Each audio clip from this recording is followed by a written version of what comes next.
साथियों, समाज शिक्षक संघ यूट्यूब चैनल में आपका हार्दिक स्वागत। आज हम बात करेंगे भौतिक सत्यापन हेतु दलों द्वारा किए जाने वाले कार्य और स्कूल द्वारा किए जाने वाले कार्य, इसके बारे में पूरी जानकारी प्राप्त करेंगे। इससे पूर्व कैसे दलों का गठन होगा, कब तक स्कूल की जांच करनी है, पूरी जानकारी पूर्व के वीडियो के पार्ट फर्स्ट में भी दी गई है। समस्त जो प्राइवेट विद्यालय हैं वो अपना पीएसपी पोर्टल से क्या है प्रतिवेदन 2022-23 का होगा, 2 प्रतियों में तैयार प्रिंट निकालेंगे। उसमें यह उन्हें सुनिश्चित करना होगा कि जिन बालकों की फीस ली गई है सभी बालकों तथा जिनकी निःशुल्क छात्र छात्राएं हैं उनके नाम प्रदर्शित हों। साथ ही साथ इंदिरा शक्ति फीस पुनर्भरण जो योजना है, मुख्यमंत्री छात्र पुनर्भरण योजना है कि बालक बालिकाओं के नाम भी उसमें प्रदर्शित होने चाहिए। शैक्षिक सत्र 2023-24 में भी बालिकाएं इंदिरा शक्ति फीस पुनर्भरण योजना के तहत 9-10 में अध्ययनरत हैं एवं ऐसे बालक जो मुख्यमंत्री फीस पुनर्भरण योजना में 9 में अध्ययनरत हैं की जांच सत्यापन दलों द्वारा की जाएगी। सत्यापन दल इंदिरा शक्ति फीस पुनर्भरण योजना व मुख्यमंत्री बालक पुनर्भरण योजना के तहत अध्ययनरत पात्र पात्री जो बालक बालिकाओं हैं जन आधार की प्रविष्टि पोर्टल पर कराया जो होनी है वो सुनिश्चित करेंगे।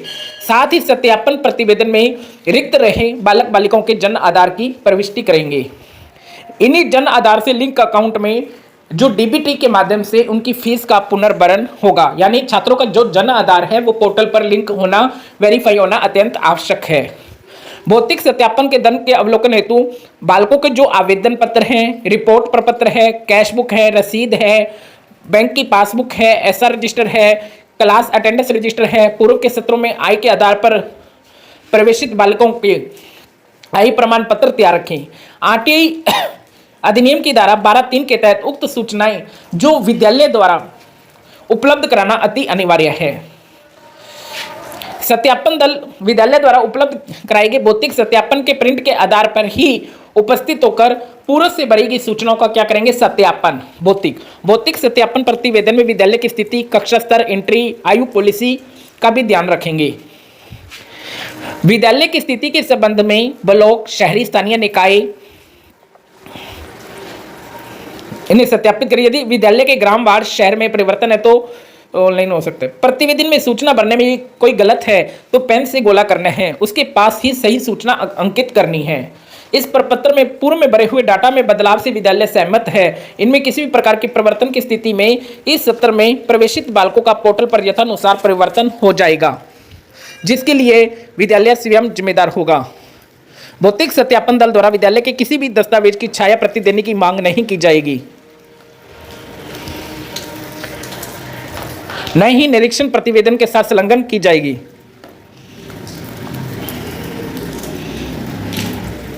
यानी जो आपके दल जांच करेगा वो किसी भी रिकॉर्ड की आपसे फोटोकॉपी नहीं ले सकता। भौतिक सत्यापन दल द्वारा जो भी रिकॉर्ड अवलोकित किया जाए प्रमाण के रूप में दल के अध्यक्ष द्वारा अवलोकित प्रत्येक दस्तावेज की पृष्ठ पर अपने साइन व हस्ताक्षर अंकित करेंगे। जो भी रजिस्टर आपका चेक होगा या जांच करेंगे प्रत्येक पेज पर उनके हस्ताक्षर होंगे। उनकी जो निरीक्षण की रिपोर्ट है, जांच होने पर निरीक्षण के एक दिन ही संबंधित संस्था प्रधान प्रभारी की प्राप्ति के हस्ताक्षर प्राप्त कर रिपोर्ट उपलब्ध कराई जाएगी तथा संबंधित डीओ कार्यालय में जमा करवाई जाएगी। फिर उनके द्वारा 7 दिन के अंदर इसे लॉक किया जाएगा। निःशुल्क व प्रवेश जो सशुल्क सीट पर अध्ययनरत बालकों की जांच करनी है। निःशुल्क प्रवेश संबंधी समस्त रिकॉर्ड का अवलोकन कर निःशुल्क शिक्षा हेतु बालकों की पात्रता की जांच की जाए।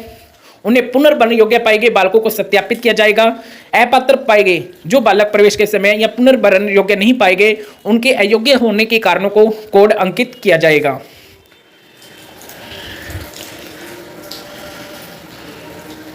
फीस संबंधी जांच की जाएगी। सत्यापन दल विद्यालय के अभिलेखों की सावधानी पूर्वक जांच कर विद्यालय से ली जा रही फीस का सत्यापन करेंगे। अभिलेखों, रसीद बुक, कैश बुक, पासबुक संधारण का निरीक्षण करेंगे।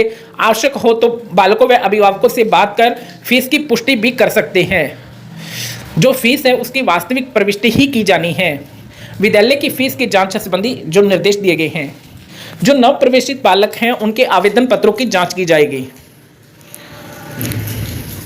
दल द्वारा स्कूल शिक्षा व साक्षरता विभाग मानव संसाधन दिल्ली द्वारा विद्यालय में अध्ययनरत सभी बालक बालिकाओं के आधार पर किया जाना है। जिन बाल बालिकाओं का आधार ऑनलाइन ऑथेंटिकेशन नहीं हुआ है उन बालकों का सत्यापित करने से पूर्व हार्ड कॉपी से मिलान कर जांच अनिवार्य रूप से की जाएगी। यदि किसी विद्यालय में अध्ययनरत सभी बालकों में से कुछ के आधार प्राप्त नहीं हुए हैं तो विद्यालय दल अपनी सत्यापन रिपोर्ट को ऑनलाइन प्रविष्ट करने से पूर्व आधार ऑथेंटिकेशन के बाद ही प्रतिवेदन को लॉक करना है।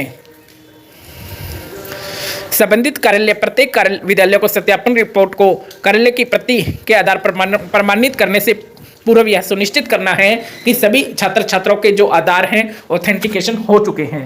धन्यवाद।